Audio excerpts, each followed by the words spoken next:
1. How important is customer service for you? Answer. Customer service is really important for me because I like to feel welcome and valued as a customer. Explain. If companies want us to use their products or services, I believe they should treat us well and therefore encourage us to return.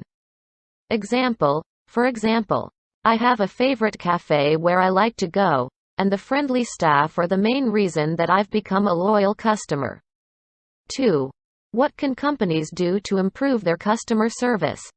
Answer. I think managers need to train their employees to deliver great customer service. Explain. There are lots of things that staff members can do, such as ensuring that customers are greeted in the right way, their problems are handled quickly, and they are asked for feedback. For example, the staff in my favorite cafe greet customers as soon as they come through the door, and they always check that we are happy before we leave. 3. Why do you think employees sometimes don't provide good customer service? Answer. When employees' treatment of customers isn't good, think it's usually because they are unhappy doing their jobs. Explain. This might be because they are treated badly by their managers, or because they haven't been encouraged to take pride in their work. I remember in my first ever job, for example, I didn't like the work that I was given, and so I probably wasn't as thoughtful or attentive as I should have been when I had to speak to customers.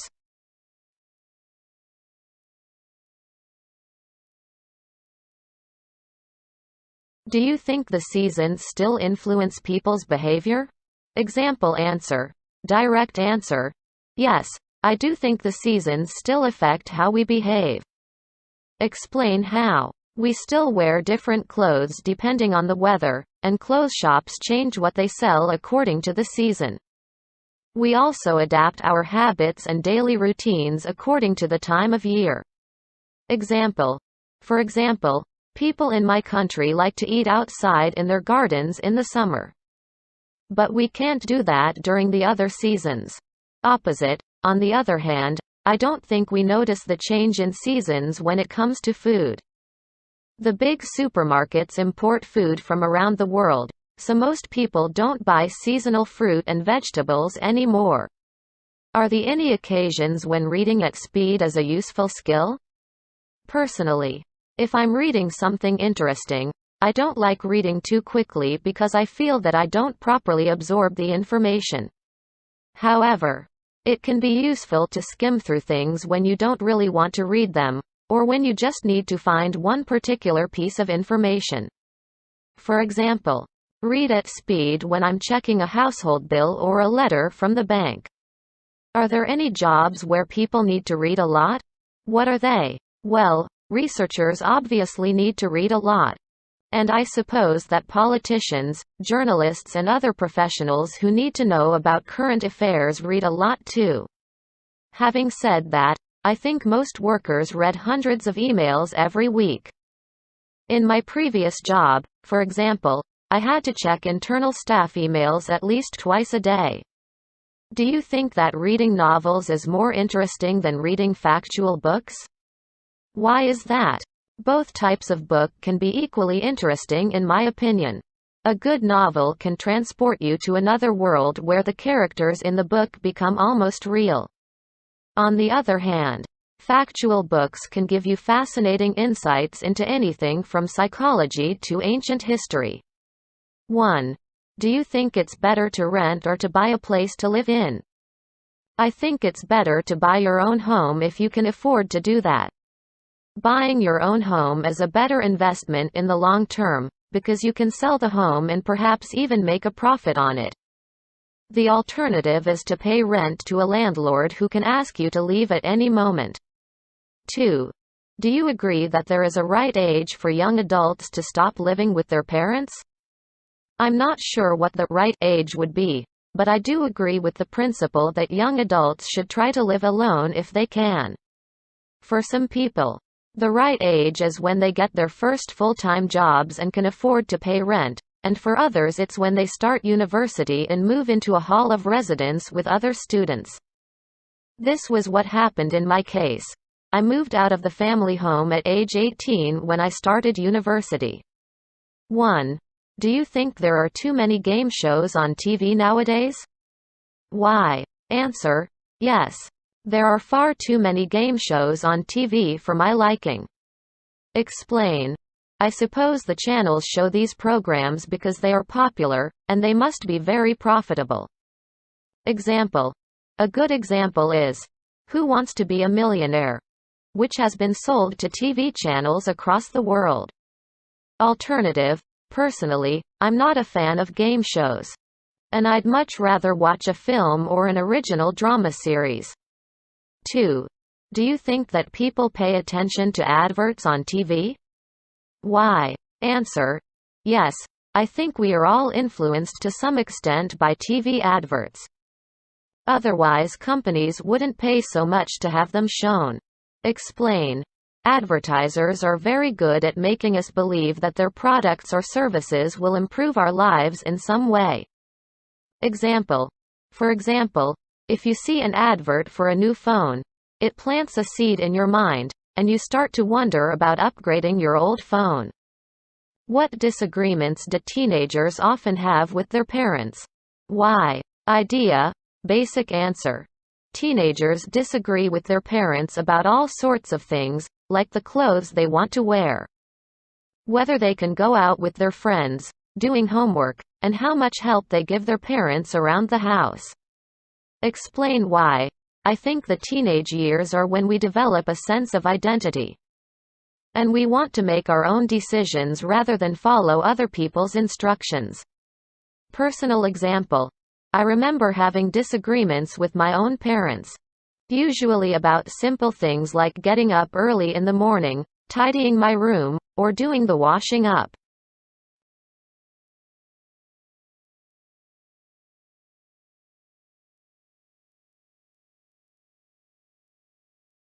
One. Do you think most people watch TV for education or for entertainment? I think people watch TV primarily for entertainment. There are far more entertainment programs than educational ones. And in my experience, most people treat television as a form of relaxation in the evening. If I think about the most popular TV programs in the UK, such as talent shows like X Factor, or soap operas like EastEnders, the focus is definitely on entertainment rather than education. 2. Should TV play a role in educating children? How? Yes. It definitely should play a role in my opinion. Good children's TV programs should tell stories that contain some kind of lesson about how to behave or what is morally right and wrong. Many of the traditional fairy tales, such as Cinderella, have been made into TV programs, and there is always a positive message in those stories. 3. How do you think TV viewing habits change as people get older? TV viewing habits obviously change a lot as we get older. While toddlers might watch programs about talking animals, teenagers prefer action and adventure or sports, and as adults we start taking an interest in news and politics. My own preferences, for example, have changed over the years. One would never have watched news programs when I was younger.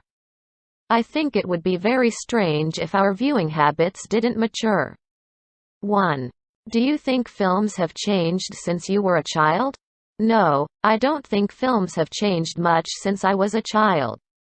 When I was younger I enjoyed watching action films. And the Hollywood formula for this type of film seems to be the same today.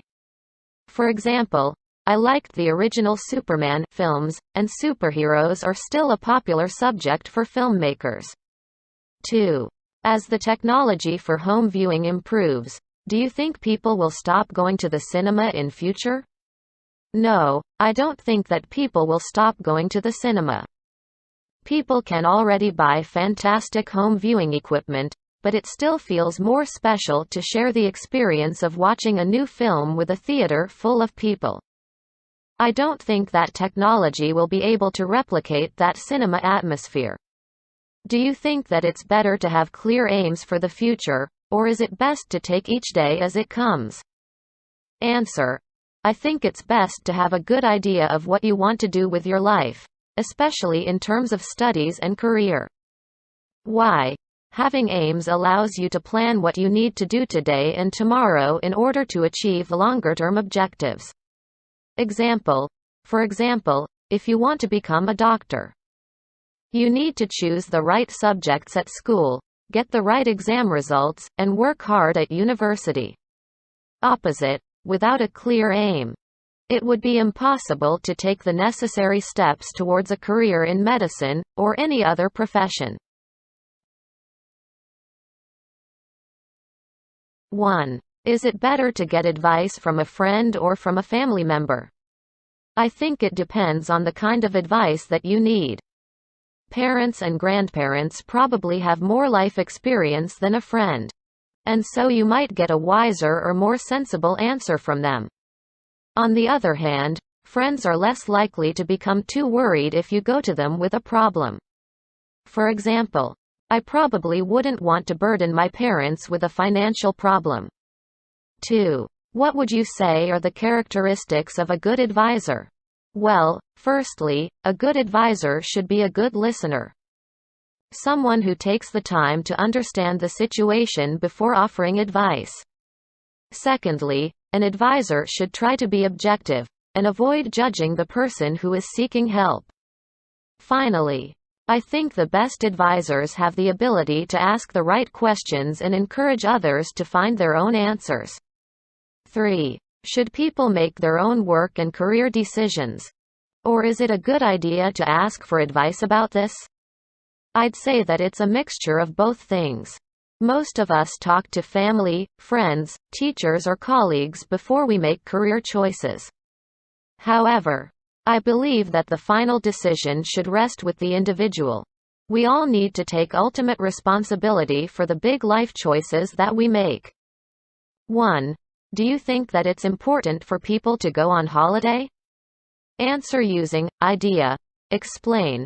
Example: yes, I think we all need to go on holiday at least once or twice a year. It isn't healthy to work all year round without some time off to relax. We all need to take a break and recharge our batteries from time to time. Last summer, for example, I went on holiday to France for a couple of weeks, and it was great to leave all of my usual responsibilities behind me. I came home feeling really refreshed and reinvigorated. 2. Why do you think some people prefer not to go abroad on holiday? Answer using firstly, secondly, finally. I suppose there are different reasons why some people choose not to go abroad on holidays.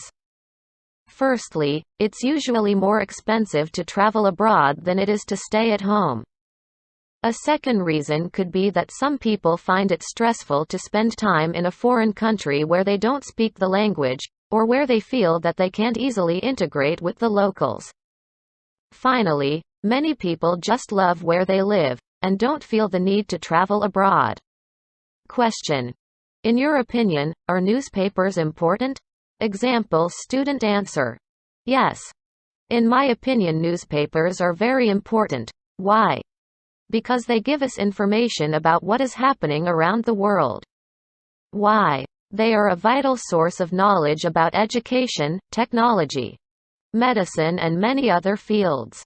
This is a good start, but let's try to raise the answer to band G level. Example answer with alternative and example: yes. In my opinion, newspapers are very important. Why? Because they give us information about what is happening around the world. Why? They are a vital source of knowledge about education, technology, medicine and many other fields. Alternative? If newspapers didn't exist, I think the quality of news coverage would suffer because there would be fewer professional journalists. Example? We would have to rely, for example, on unpaid bloggers who do not have the budgets to carry out detailed research before they write an article.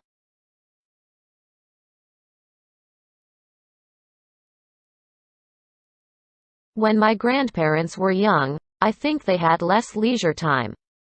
They didn't have the gadgets we use nowadays, so they probably spent more time doing simple things. For example, nowadays we can cook meals in a microwave in less than 5 minutes, whereas in the past people had to cook everything themselves. No, I don't think hobbies will change much in the future. I'm sure people will still play games and sports. On the other hand, maybe the internet is changing the way we spend our free time. In the future, more and more people might have online hobbies. What types of transport are there in your town? In Manchester, I think you can find every form of transport apart from an underground system. You can drive around the city by car or get on a bus. There are even free buses that take people between the train stations. Manchester also has a tram system, and of course there are taxis too. How has transport changed since your grandparents were young? Well, they had cars, trains and planes back then, and London already had the underground system. But I suppose the difference is that technology has moved on. Having said that, the transport system is not necessarily better nowadays. People travel a lot more. And I'm sure we spend more time stuck in traffic. What types of transport do you think we will use in the future? I'm not sure, but hopefully we'll have cars that drive themselves and never crash. I think we'll probably fly more, and it might become normal to have your own plane. On the other hand, many cities are building more bicycle lanes. So maybe we will use cars less for getting around towns and cities. 1. Do you think it's important for people to have hobbies? Why? Yes. I think people need to have hobbies because we all need to do things we enjoy in our spare time. In my case, find that playing football once a week with some friends helps me to relax. Keep fit and forget about work. I think it's the same for everyone. 2. Can hobbies have any negative effects? Yes, if you spend too much time on your hobby, it can affect other parts of your life. I remember that one of my friends spent most of his time at university playing computer games instead of studying. In the end, he failed most of his exams. What do you think are the most important qualities for friends to have? Maybe the most important things are that friends need to share common interests and be honest with each other. Why? Friends are people we spend a lot of time with, so it definitely helps if they enjoy doing the same activities or talking about the same topics as we do. And of course we need to be able to trust our friends, so honesty is vital for a good friendship. Alternatives, example. I think I would struggle to become friends with someone who didn't have anything in common with me, or who wasn't reliable or trustworthy. How important do you think it is for a person to spend some time alone? I'd say that it's essential to spend a bit of time alone, even if it's just a few minutes a day. Why? When you have a few minutes to yourself, it's a chance to take stock and reflect on things. Why? Most of us live such busy lives that our brains need time to catch up every now and then. Example, alternatives? Personally, I try to have a bit of me time every day. I'll go for a coffee or find a quiet place to sit and read the newspaper. If I never had any time alone, I think I'd go mad.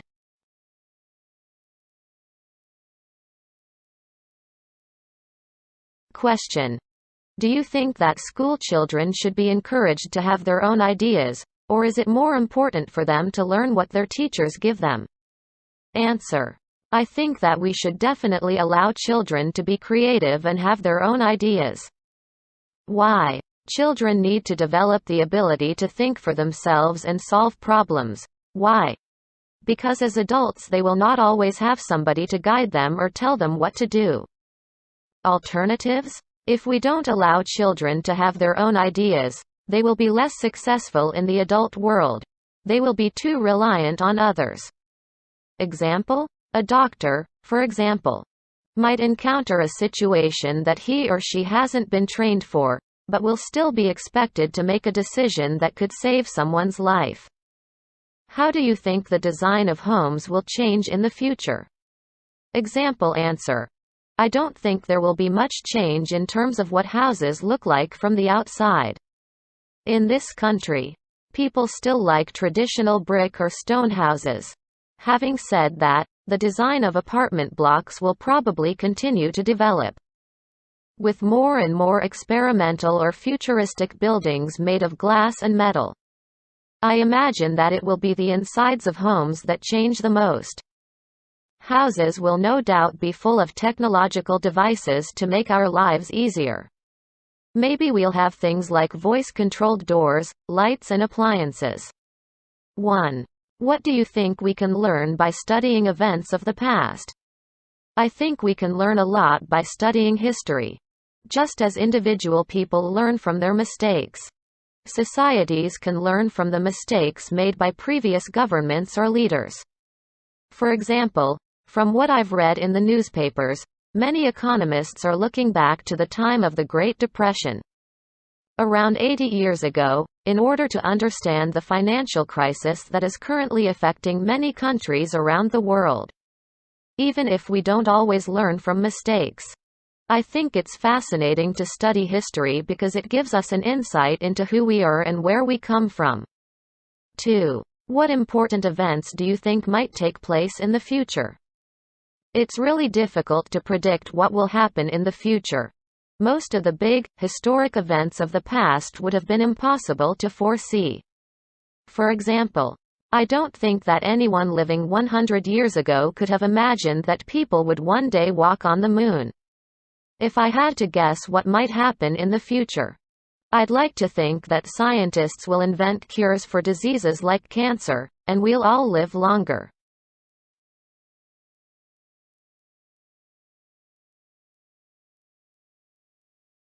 In your country's culture, how do you show that you are being polite? We really value politeness and good manners in the UK, and there are many types of polite behaviour. One of the first things we learn as children is to say, please, and thank you. As adults, I think we are careful not to be too direct in the language we use. For example, we would never say, bring me the bill, in a restaurant because this kind of direct instruction would sound rude. It would be much more polite to say, could we have the bill, please? Are we less polite with members of our families than with people we don't know? I suppose it's normal to be a bit more relaxed about politeness with family members. Most people tend to speak in a more informal way at home. In the UK, we still say, please, and thanks. But it's fine to use colloquial language and things like nicknames that you would never use with someone you didn't know. Are there any differences between the types of people who were seen as celebrities in the past and those who are celebrities nowadays? Yes. I think there have been some big changes in the types of people who become famous. In the past, before the invention of television, suppose there were very few national or international celebrities. Maybe kings and queens, military, political and religious leaders were the only household names. With the advent of TV and radio, performers such as actors and musicians became more well-known.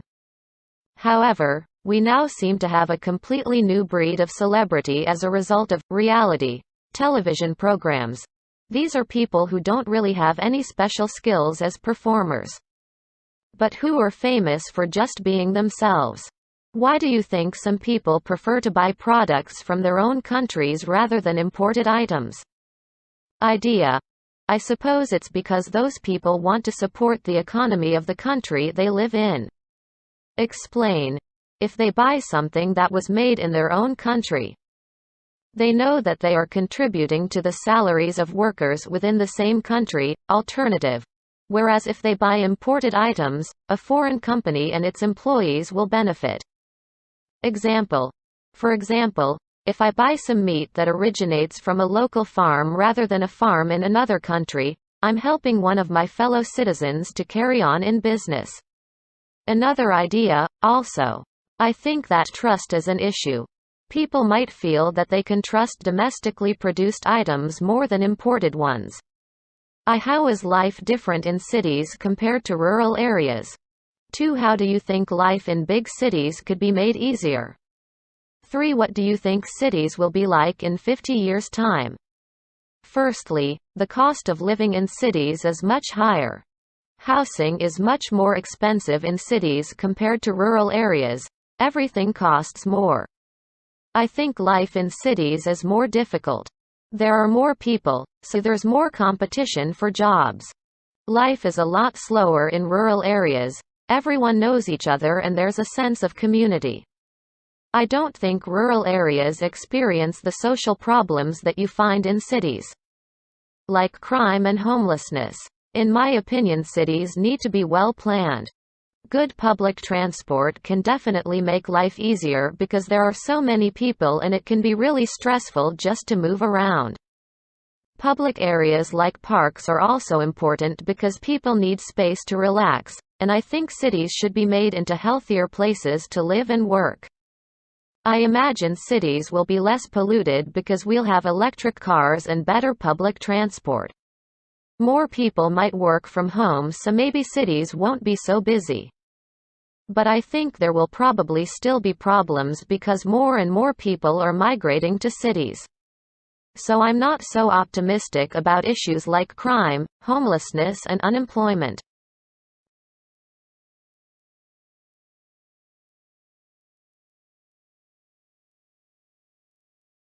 One. What do you think are the functions of rivers nowadays? Rivers have various functions. In the UK, they were probably more important in the past because they were used for the transportation of goods. But I suppose this is still the case in many parts of the world. Rivers can be used as a source of renewable energy in the production of hydroelectric power. And they are also a source of fresh water for drinking and irrigation. Leisure activities are another function: fishing, canoeing, swimming, bathing. I'm sure there are many other things I haven't thought of. 2. What do you think of boats and ships as forms of transportation? I'm not really a fan of boats and ships. If I'm going abroad, I like to get to my destination quickly, so I prefer traveling by plane. Of course, ships are vital for the transportation of oil and other heavy cargo. 3. Why do some people like to live near rivers, lakes or the sea? Well, the view is probably a major factor. Most people like to look out to sea, or across a river or lake. I'd much prefer to look out of my window onto a natural landscape than an apartment building in a city. Then there's the lifestyle. If you live by the sea, for example, you can lie on the beach, go for a swim, or do water sports like surfing or waterskiing. I definitely wouldn't mind living near a beach at some point in my life. 1. Why do you think some school teachers use competitions as class activities? I think teachers use competitions to motivate the children in their classes. I'm sure that teachers try all kinds of activities to engage their pupils, and competitions might be one of the best ways to keep children interested or get them excited. Children love winning things. 2. Is it a good thing to give prizes to children who do well at school? Why? It might be a good idea to encourage children to do well in games or sports. But I don't think we should give children prizes for their academic work. Children need to learn that the reason for studying is to learn useful things that will help them in their lives. I don't like the idea of children thinking that they will only work hard if there is a prize. 3. Would you say that schools for young children have become more or less competitive since you were that age? Why? I'd say that they have become more competitive since I was young. Children now have to take exams from a much younger age, so I think there is more of a focus on doing well in tests. Parents also seem to be getting more competitive. I think that many parents push their children to do extra homework rather than letting them play with friends.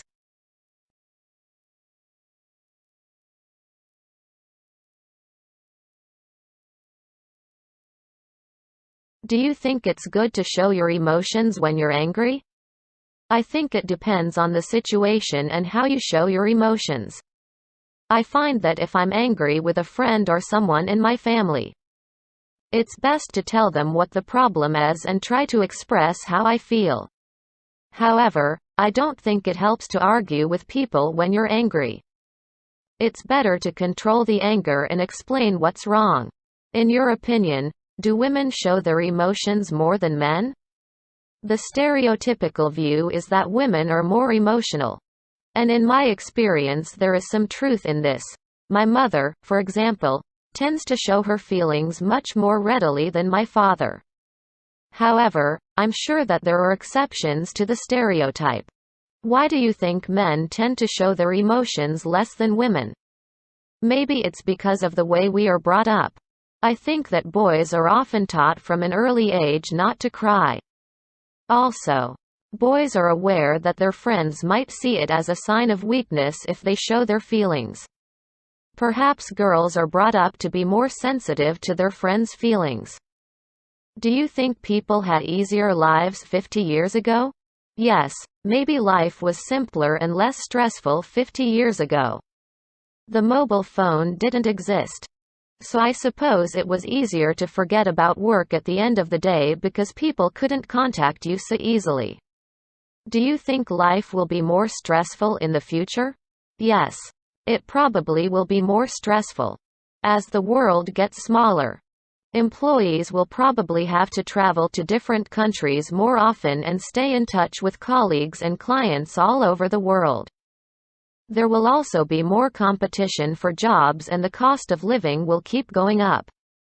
1. What is the relationship between leisure and the economy? Well, people spend a lot of money on all sorts of leisure activities nowadays, so I think leisure is a very important part of the economy of most countries. Leisure could be anything that people do in their free time, such as eating out, going to the cinema, watching a football match, or staying in a hotel. Millions of people are employed in these areas. 2. How does the economy benefit from people's leisure activities? The leisure industry makes a huge contribution to the economy. As I said before, it keeps millions of people in employment. And all of these employees pay their taxes and have money to spend on other goods and services. At the same time, most people spend some of their earnings on leisure activities. And this money therefore goes back into the economy. 3. Do men and women enjoy the same type of leisure activities? Yes and no. I think both men and women enjoy things like eating in restaurants or going to the cinema, but I'm sure there are other activities that are more popular with one gender. For example, I think more men than women go to football matches.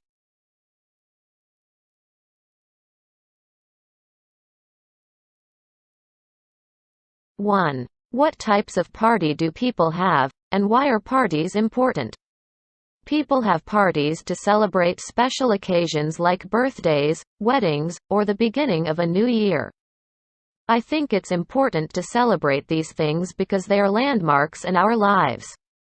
Parties are a good way to bring people together, and they're an opportunity to let off some steam. 2. Why do you think some people like parties but others hate them? Most people like parties because they have a good time, eating a nice meal, chatting to friends, or having a dance. People who don't like them might find social situations difficult because they are shy, or maybe they don't enjoy having to make small talk with people they don't know. 3. Do you think parties will become more popular in the future? No, I don't think anything will change. People have always had parties, and I'm sure they always will in the future. Humans need to socialize and enjoy themselves, and parties are one of the best ways to do that. What effects do you think humans have on wild animals? Humans have a huge impact on wild animals. We have destroyed a lot of natural habitats, and many animals are in danger of extinction. Tigers and rhinos, for example, are endangered species because of humans. The pollution and waste that we produce also have an effect on animals. In some places there are no fish in the rivers. What measures could we take to protect wildlife? I think we need stricter rules to protect natural areas and the wild animals that live there. For example, we should stop cutting down trees in the rainforest. National parks are a good idea because they attract tourists while protecting wildlife. Is it the responsibility of schools to teach children about protecting wildlife? Yes. Schools can play a big part in educating children about this issue. Children should learn how to look after the natural environment. I think schools already teach children about endangered species and the destruction of rainforests, so hopefully future generations will do a better job of protecting wildlife. 1. Why do you think sport is important? I think sport is important for different reasons. For me, doing a sport is about having fun. When I play football, for example, I forget about everything else and just enjoy myself. Also, doing a sport helps you to keep fit and healthy, and it's a good way to socialize and make friends. 2. Do you think famous sportspeople are good role models for children? I think that sportspeople should be good role models. Children look up to their favorite football players, like David Beckham for example, so I think that these people have an enormous responsibility. They should try to be a good influence, and behave in the right way. 3. Do you agree that sports stars earn too much money? In my opinion, it's fair that the best sportspeople earn a lot of money. Being a top sportsperson requires hours of practice. And there are millions of sports fans who are willing to pay to see them play. If we don't want sportspeople to earn so much money, we shouldn't go to watch them.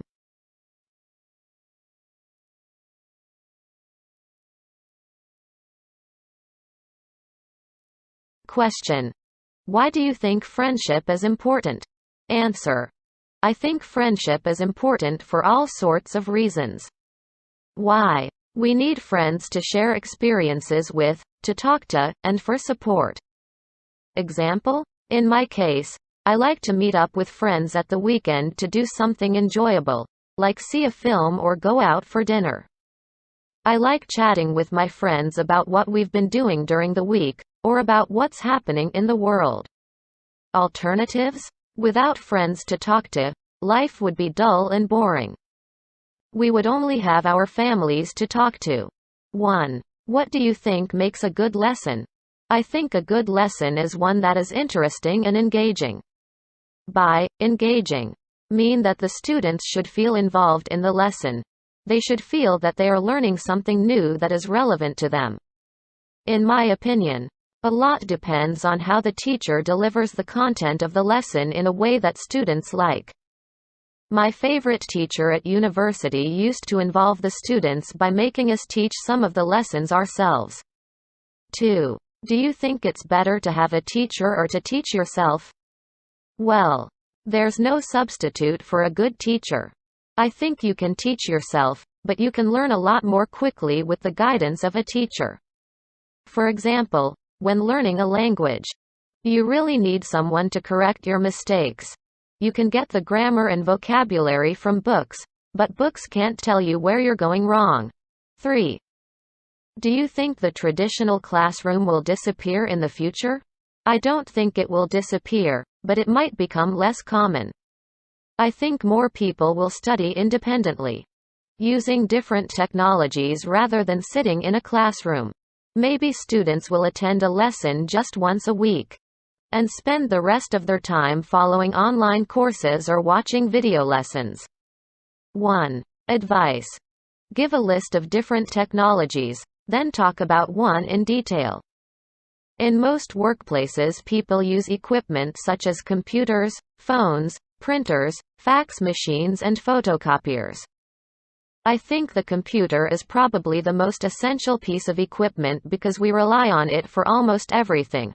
Communicating by email, writing reports, organizing data, and finding information on the internet. 2. Advice. Talk about the positives and the negatives. Technology definitely helps workers because it makes many tasks so much easier. For example, Email is such a useful tool for communication between employees in different offices, or even in different countries. On the other hand, technology can make life more difficult, especially when it goes wrong.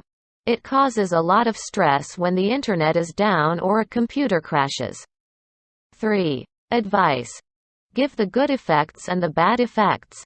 I think technology is often responsible for people losing their jobs.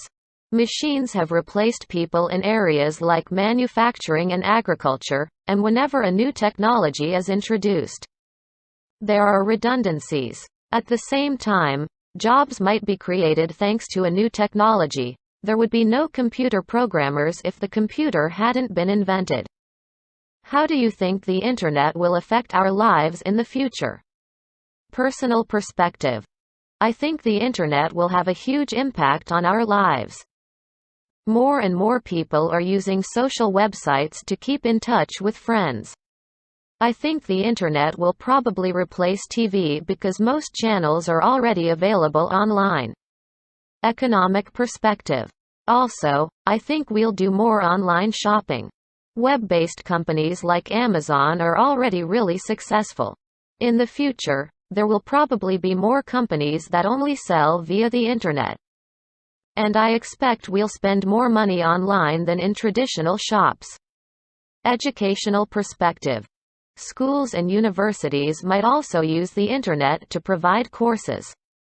So online learning will probably become a normal part of life. In your country, what possessions show a higher status or position in society? In my country, people who are wealthy tend to buy big houses and cars. Certain makes of car such as Mercedes or Ferrari are status symbols. They let other people know that you are important or powerful. People who want to give this impression often wear expensive designer clothes, or watches by brands like Rolex. Do you think we place too much importance on possessions? Probably, yes. Some people are obsessed with showing off their new mobile phone or wearing the latest fashions. I think it's a problem for teenagers because there's a lot of peer pressure to follow fashion or buy the latest gadget that their friends have got. Do you think things were different 50 years ago? Yes, maybe people were less materialistic. I think they bought things that lasted longer. My grandparents talk about how they repaired things rather than throwing them away. Maybe brands and advertising weren't as powerful as they are now.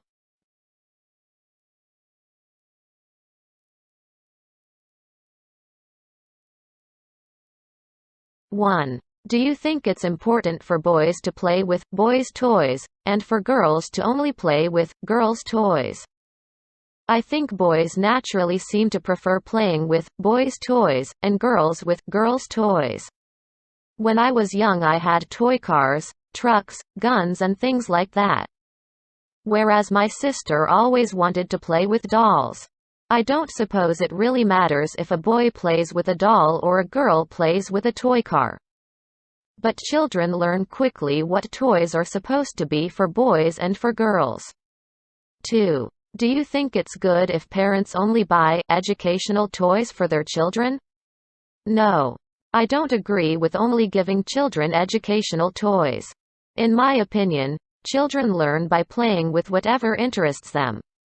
Children invent their own games. Even if they don't have any toys at all. It's important for children just to have fun. There will be plenty of time for parents to worry about education when their children get older. 1. Why is it important for people to save some of their money? In the long term I think it's important to save for retirement. But it's also a good idea to have a certain amount of money saved so that you can deal with unexpected problems in the less distant future. For example, I've learned to put some money aside for car repairs, and this came in useful recently when I needed to have my car's brake pads changed. If I hadn't had savings, the cost of getting my car repaired could have sent me into the red. 2. In your view, should children be taught how to manage money? Not at school, no. I believe it's the job of parents to gradually teach children that kind of thing. Or perhaps there's no need for anyone to teach children about money because they learn about it naturally as they grow up. For example, I remember being given money to buy sweets or an ice cream when I was a child, and I soon learned what could afford and what I couldn't. 3. Do you think that girls are better at saving money than boys? I've never thought about that before. I don't see any reason why girls would be better savers than boys or vice versa. I suppose it depends more on the personality of each individual and what their interests are. For example, a child who likes cheap toys might not think about saving. Whereas a child who wants to buy something expensive, like a bike or a games console, might summon the willpower to save up. 1. What advantages does living in the countryside have? Compared to living in a city? I think there are some clear advantages to living in the countryside. First, with the clean air and lack of traffic or industry. Countryside areas are much healthier places than the average city. Another benefit would be the sense of community that comes with living in a small village where everyone knows each other.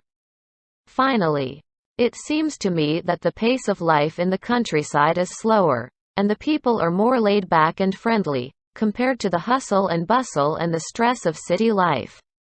2. Have areas of countryside in your country changed since you were a child? No, they haven't changed very much where I live. The reason for this is that countryside areas close to Manchester tend to be protected, and so construction is not allowed.